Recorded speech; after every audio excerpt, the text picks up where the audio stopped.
Like right there. Who is that? Is that Piper? Yeah. Piper wants to say hello. Hello. So, hello everyone, and thanks for watching. And we're going to get, I think she's going to go downstairs. You going to go downstairs? Okay. You go, you go downstairs, okay? I'll let you down. Okay.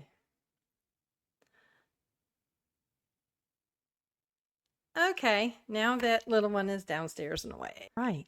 Thanks for watching today. I'm going to talk to you about CrimeCon 2025, and it was a really special affair. Now, mind you, this was the very first time that I had been to CrimeCon 2020, well, CrimeCon, and it was held in Denver, Colorado, and I just fell in love with the Gaylord Rockies resort. It was absolutely beautiful. And here I dragged my husband Bill there, and he had a great time. And CrimeCon was very neat. It started out that you could put up a poster of a missing person. And at first I had seen the board and it was not filled like this. This was at the very end. I absolutely loved that I saw Aunt Nancy. Nancy Grace was there, and she is a wonderful person. I actually met her, and that was very neat. But she had a talk with her friend Joe Scott Morgan, and they did a great job together. And I got to Seigler was there. She is a really neat person. I did get to meet her, and I really like how she does the Cold Justice show. They go in and meet with detectives who have been working on a case for many years, and the case went cold. So she brings another alternative viewpoint to the case because she is a prosecutor, has been a prosecutor for many years. So she brings in a team and of detectives and former law enforcement, and they help try to get the case solved. And in many cases, they have. And they have brought people to justice for the families. And you can really see she wears her heart on her sleeve, and she does such a great job. So at CrimeCon, it was her and some of her main staff members there, and that was really neat to see them and understand how they work the case. And then I got to see Vinnie Politan. He actually interviewed me, if you can believe that one. That was pretty cool. So my husband and I went down to the, wherever. Anyway, we went into the Creators Row, and there he was with a camera walking around, and I'm like, Vinny! So I'm yelling and everything and waving at him, and he comes up to me and asks me about the JonBenet Ramsey case. So on his show, on Vinnie Politan on Court TV, he actually was recording live from CrimeCon. So I'm on there answering the information about JonBenet Ramsey. How I felt about the case and everything. Anyway, you can find out. Look for Vinnie Politan and his CrimeCon 2025 episode. Okay, so then I happened to meet Paul Morrow from Fox News. I have been watching him for a long time. He is actually from New York. He was a detective, police detective with NYPD, and he works with Fox News, and I believe an attorney's office there in New York, if I'm not mistaken. Anyway, so he got to meet my husband, who is also from Long Island. His grandparents, I believe, were there in Long Island ages ago, and just like my husband's grandparents were in Long Island. So that was really neat to talk to him, and he's such a nice guy. I mean, he really is a nice guy.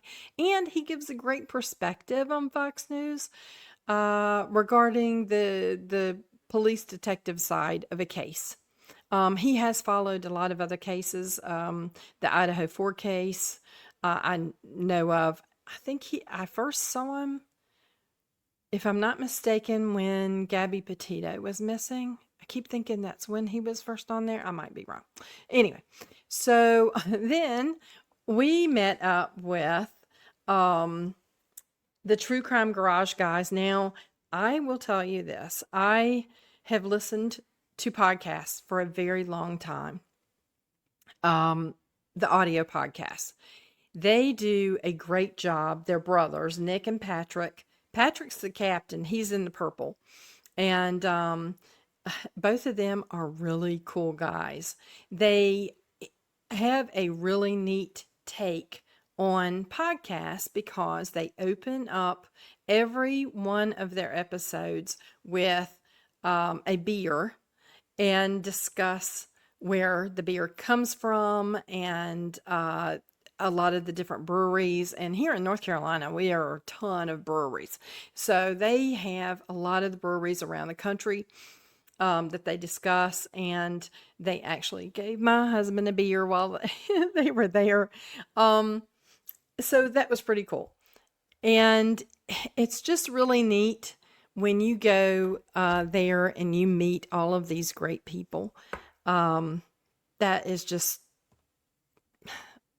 I never thought that I would meet that many people face to face like I have, like we did. It was awesome. So there is Joe Scott Morgan, and he is a forensic scientist, I believe, with I know it's a university in Jacksonville, Florida, but I'm not going to say which one because I can't remember. Anyway, he does a podcast called Body Bags. And he is also on Nancy Grace show. So if you've ever have watched Nancy Grace on her show, he is also someone that she brings up and asks his expertise. And sometimes he does get very scientific, but we need that, don't we? We need that, even though something can be so absolutely gross to us. As true crime fans, we know that we have to endure some of those bad, some of those really technical and unfortunate events, right? Then I happened to see Jesse and Anjanette from Law and Crime. Really dig those guys. I actually have a picture somewhere of all three of us together. Really neat guys. You can ask them anything. I have in the past have emailed Anjanette. I don't know if I even talked to her about this, but when I come across a cold case or something, sometimes I will reach out to a podcaster or someone in the news. And Anjanette, there was one that she had covered before, and I can't remember off the top of my head what it was now, but that was pretty cool. That I got to talk to her and Jesse. And also one thing that I went in and listened to John Ramsey. He was there. And it was regarding John Benet's case, John Benet Ramsey's case. Now, I don't know if you are familiar with it, but John Benet, hard, cold case. Now they still say they're activating. They're still working on it. And it's an active case with the Boulder Police Department. They need to get their freaking act together. Hello. And there's so many more advances to DNA that will help solve this case for sure. And I hope so. And I got to ask him a question. So if you go to Fox Nation, they did a lot of CrimeCon videos, and that one is live. So you can see John Ramsey live at CrimeCon. And at the end of the video, I'm one of the people that is asking him a question. Actually, I'm talking to him about something. And the main thing that I'm talking to him about is,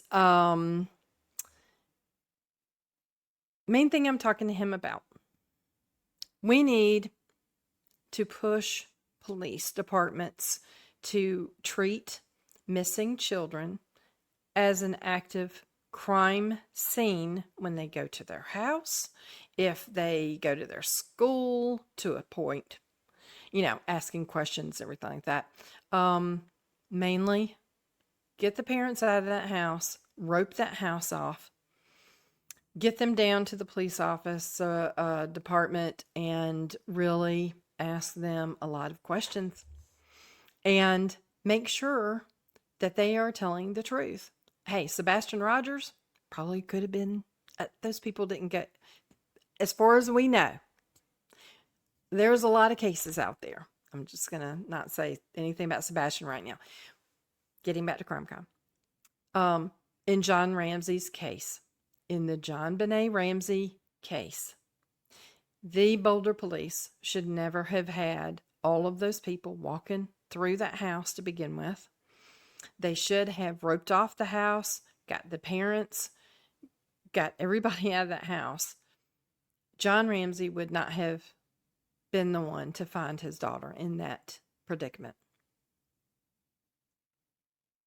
That's just it. That would have helped and solved that case. Someone would not have been cleaning up the kitchen. There would have been so many things taken to investigate that crime. And I'm not going to dwell too much on that because it's kind of crazy, right? But in this society now, we need to really think about pushing the crime scene evidence hard when it comes to a missing child to start with, because John Benet Ramsey was missing to start with. And if they had treated it like a crime scene to start with, then maybe, just maybe, it would not have been this long to still be discussing this case. Right? So we also saw a lot of victims' families there. And I will have to tell you, sometimes I feel very guilty when I say that I'm a true crime fan. Sometimes I think that we need to be called true justice fans, because we all want justice for those families. And that was really hard to hear. The Delphi case, those poor families, they were there. And they're very strong. I should never say poor families. They are very strong people. And I met a lot of true crime fans, right? We were all there and we absolutely enjoyed it. And I got to actually do some interviewing myself. We're at CrimeCon, and I'm actually sitting in a row with two people who you really need to meet. So please introduce yourselves. Amanda Reese. I'm the Vice President of We Are the Essentials. We're a nonprofit group out of Central Florida, and we search for missing people. Oh, Florida. In Florida. Wow. But we find outside of Florida, but we're a nonprofit volunteer, and this is my partner. Hi, I'm Kim Garrett, and I'm the canine handler for We Are the Essentials. Wow, lots of questions I have for you regarding canines. Maverick. Yes. Oh, He's how beautiful. Beautiful. What kind of dog is that? He's a lab. It's a lab. Well, I just talked about Piper just a minute ago, my Maltipoo. So I am a dog fan, but I understand how crucial the investigations are with canines. So can you describe a little bit about what you do with your canine? We got to take a break. I'm not good with like on the spur of the Oh, moment, that's so okay. That's I okay. have to piece it or something. Yeah. Maverick's in training. Yeah. Okay. He's going to be a cadaver dog. Cadaver? Life He's sense? cadaver. He also does life searches. Cadaver and life Oh, sense. wow. So now, typically, our group, we are the Essentials. We typically don't use dogs. We're literally old school boots on the ground. We Okay. come out, we're in the swamp, the brush. We use our senses, eyes, noses, and because we're licensed private investigators too, we do a lot of the investigative work. Beforehand, we speak to the families, and we're big advocates for families. That's So we great. stay with them through the whole process. In some of our cases, we can resolve in a matter of a day, and a lot of times we still have active cases that go on 5 years. That we still wow. constantly, we work with families. Oftentimes law enforcement, they're willing to work with us. Oh, that's But, good. yeah, come by and visit us. We're in booth 5. We are Okay. the Essentials. We're a nonprofit. We'd love to meet you, chat, and like us, follow us on Facebook. Okay, wonderful. Thank you so much, and thank you for what you do for all of these families that are out there. I know Florida is a vast area. It is. Pretty much what areas do you cover? Pretty much anywhere. We're typically Central Florida. Central? And it just depends on, because we're a volunteer group. We've been, oh gosh, we went to California. Yeah. We did the Sydney West case. We've also been to South Carolina, Zelig Williams. who's Okay, coming on Zelig, the year yeah, anniversary. yeah. We went up there twice in the beginning, South Carolina. Oh, wow. So a lot of times it just depends on our schedules. And if the families, they'll find us like an Airbnb, but families that never charge. This is all free of charge. That's wonderful. We don't put a penny in our pocket, never charge families. And Okay, and I also have a link to your website Yes, on my you can- channel, okay? Oh, so that wonderful. people We will appreciate have that. yeah. All right, guys, and thank you you so so much. much for taking the time to talk to us, okay? Thank you very much. We Thank appreciate you. it. Thank you. So, this is called the Could It Have Been Me segment on the Angela Piper's Mom podcast. And you could be on here too. So just be looking down at the bottom of the screen. It will always scroll how to tell Angela your could have been me story at angelapipersmom@gmail.com. Okay, we're still at CrimeCon, and hi there. Hi, And what's your name? I'm Kate. Kate. Yes. And where are you from? I'm from Boise, Idaho. Oh, wow, Idaho. So, wow, Idaho. Yeah, That is there's just a lot going on there right a now. lot Yeah. going on. Yeah. And thank goodness there are a lot of closed cases right now. So that's great.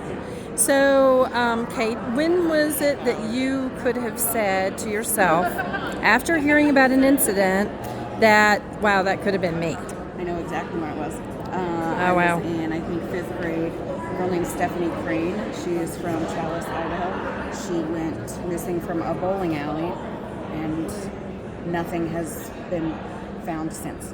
Oh, She's wow. just gone. And that was the first time I recognized that someone my age, something bad had happened in a small town where I live. Oh, wow. Yep. Oh, well, thank you for telling me about that. And also, do you watch a lot of true crime since you're here at CrimeCon?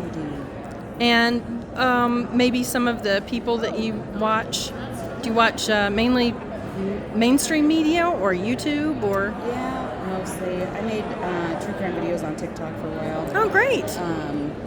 So right now I listen more to things than Yeah, watch. just 'cause I've podcasts. got- my daughter's 8 and my son's 2.5. So when we have the TV on, it's not what I want to watch. Right, exactly. I gotcha. So that's kind of a relief for you, a little stress reliever to listen to some true crime? I don't know why. It's all. I mean, I started watching Law and Order when I was like 9. Oh, yeah. That was very cried when Jerry popular. Orbach died. So. I totally understand. Well, thank you very much and have a good time. Thank you. Today marks 29 years since Stephanie Crane left a bowling alley in Chalice, Idaho, never to be seen again. She was just 9 years old. Every year, the Custer County Sheriff's Office renews their call for any leads on Stephanie's disappearance.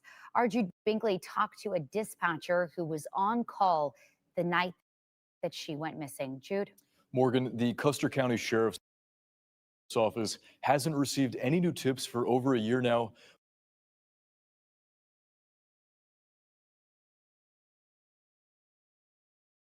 But they say Stephanie's case will remain open until they find out what happened to her. I was actually the dispatcher on duty the night Stephanie disappeared. On October 11th, 1993, Stephanie Crane was seen at a local bowling alley with friends. After she was finished, she either headed home or to a high school that was about 500 feet away, but she didn't make it to either destination. Well, mom came in and said she'd been looking for her daughter for about maybe an hour and a half. So then we sent the deputy down to check behind the bowling alley because she lived behind the bowling alley and there was a creek there. So I want to make sure she didn't fall in, and immediately had search and rescue. The search for Stephanie continued over the following days, but those days turned into months, which turned into 29 years today. That's a long time. She's still missing, and the case shouldn't be closed until she's found. Do you think we're at a dead end? Do you have any faith that this case will ever be solved? I hope so.